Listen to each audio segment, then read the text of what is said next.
Hello, welcome everyone. Thank you for being here. My name is Janet. I'm working through the King James's Bible. Today I'm in the book of Deuteronomy and I'm working through chapters 3 and 4 today. So in chapter 3, Moses continues to recount a lot of the adventures or stories or whatever you want to call it in the wilderness as they've been working their way towards the promised land. And here they are now at this final stage.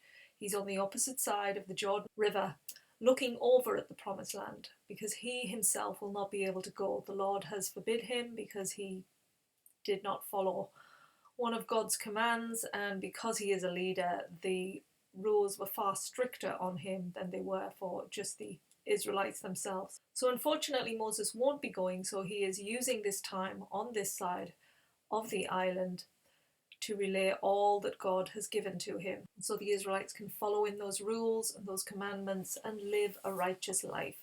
So here we go. Now Moses has already explained that he's overthrown the king of the Amorites and they have now taken over his land, which is the land of Heshbon. So next they move on to the land of Bashan, and this is ruled by King Og. Now King Og is a giant and they are going to be facing him at war. Now God told Moses not to fear Og, that he would bring Og into the hands of the Israelites, which he did. And then Moses explains how they took down 60 cities with high walls, fenced off, fortified cities with all these giants in them. And the Israelites were able to overthrow them all. And they ended up slewing all of the women and the children and the men. And this was at God's command. So once they'd taken over that land, the Reubenites and the Gadites and half of the Messiah tribe wanted to inherit parts of it for themselves. This land that was previously known as the land of the giants. Now Moses is telling all of these stories to strengthen the Israelites' faith in God, to know that he's been there with them throughout this journey in their past. He will be there with them now, and he'll be with them when they cross the river over Jordan to the promised land. He tells Joshua to be strong and to remember these battles, because God will do exactly the same over in Canaan. Then Moses prays to the Lord because he really wants to go over to that land. He's done so much with them and you can really feel for him. He's mentored them, he's listened to God, he's been that go-between, he's built up his own confidence, because he wasn't very confident at the start, he didn't want to take on the role, but then he's really grown into it, and now, bless him, he's having to give it up and allow a younger Joshua to take on the role that he thought he was going to be doing. But I guess we've got to look at life like that. It doesn't always turn out as we think it will. But we've all got our important part to play, and Moses has played a very important part in showing the Israelites the way of the Lord. So yes, Moses prays to God to say, come on, can I please come across the waters? Can I go to that promised land? God says no, and he doesn't want to talk about it anymore. Refuses. It's like, that's it, subject closed. And instead, God tells Moses that he must mentor Joshua, to get him to prepare to take on that leadership role. He wants him to really take on board everything that he's shown and expressed to Moses, to pass that knowledge on to Joshua, who will then be taking that tribe into the promised land. So he still has a very important role, because it's crucial, the information that he has. It's like we should always look at our elders for the wisdom that they hold, and I think we don't respect our elders a lot in this day and age. They have so much wisdom because they have lived a life before us. They've seen all of these things before us, like Moses. All of that knowledge that Joshua has to take from, and then he can then use that and build on it, to build a bigger and better generation. So yes, Joshua has a large responsibility now on his shoulders. So I'm sure he is sticking to Moses really closely, learning the way of leading the Israelites, how the Lord would have them led. And he is then going to be the new leader of Israel. And that closes our chapter 3. So in chapter 4, Moses continues to express the importance of following the Lord's commands. These are so important. So he's reiterating them. He's had so much knowledge given to him. Moses, he must have written so much down and kept it all of these different rules, laws, statutes. He's got them all written down, and obviously the 10 Commandments, really big, important commands that must be followed and adhered to. That is God's laws. But after Moses had seen what had happened to the older generations, how they'd constantly failed, he obviously has his doubts on, like, are they going to fulfill?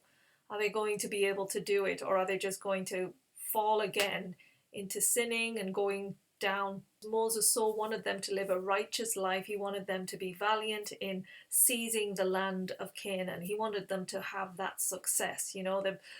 They've gone so far from Egypt now, 40 years, such a journey. So he's so wanting them to see the end result as it was meant to be.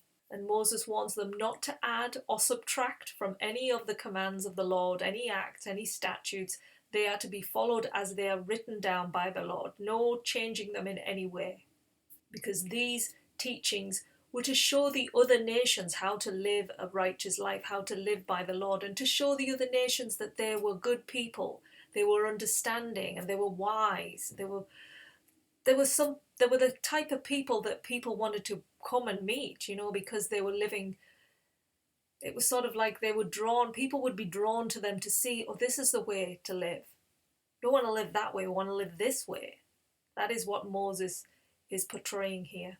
And Moses wholeheartedly wanted the Israelites to really pass on this knowledge he was giving to them to the younger generations and to the generations to come, so that it would carry on and, blossom and get bigger and better as the years move forward.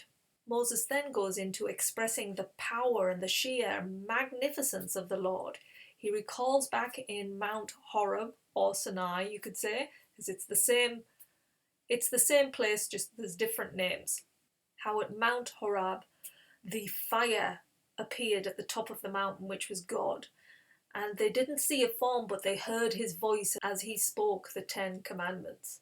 And this is why Moses says, do not create any idol, any kind of carved ornament, or draw anything, or depict anything that represents God, because you didn't see his form. It's not like he is some kind of thing that you can just pinpoint and worship. This is a big no-no, and this would cause God's wrath on the people. They would be scattered everywhere amongst the nations if they were to go against him in this form, specifically by worshipping some other god, because he is a jealous God. We've heard this before in previous books in the Bible, like Leviticus. And Moses explains that he will not be going across to the promised land with them, that his resting place will be in this land where he stands right now. So then he reiterates the sheer importance of the covenant that they have made with the Lord and that he has made with them also. So if things go pear-shaped, keep reminding yourself of that covenant that they made, their ancestors made, and God is holding in place with them. And then the final part of this chapter is explaining the cities of refuge. So there are 3 cities that have been chosen as places of refuge for those who have murdered somebody and need a place to stand a fair trial. These cities were to be Bezer, which was part of the Reubenites' land, Ramoth in Gilead, which belonged to the Gadite tribe, and Golan in Bashan. And this belonged to half of the Manasseh tribe. So there we have it. 3 cities of refuge pointed out already on this side of the land. Remember, there are 6, we've been told, so there'll be 3 more, I'm sure, showing up in the promised land. So how do we summarize these 2 chapters? I see it personally as a highlighting of the strength of God within their lives. He's constantly, Moses, going over points where they have triumphed, they've done well, and where the importance is to stick to the rules, because when they've gone against them, things have just caused a demise. And he's reiterating the strengthening them as a people. When they've worked on that side, it's like it's worked out really well for them. They've managed to overcome these huge cities with these people, giants in them even.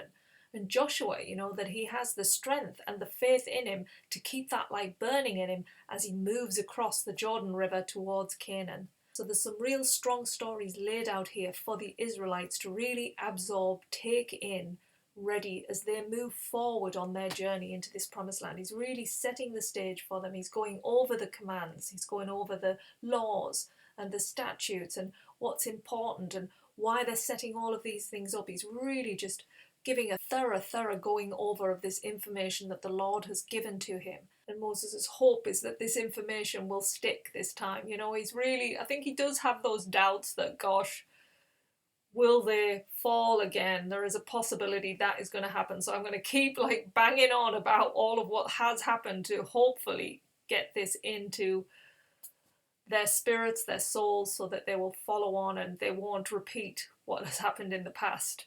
History is hoping will not repeat itself in this case. So we will see as we journey through the Bible. Thank you so much for being here. I hope this has been useful for you, and I'll see you again tomorrow with more details within the book of Deuteronomy. See you then. Bye.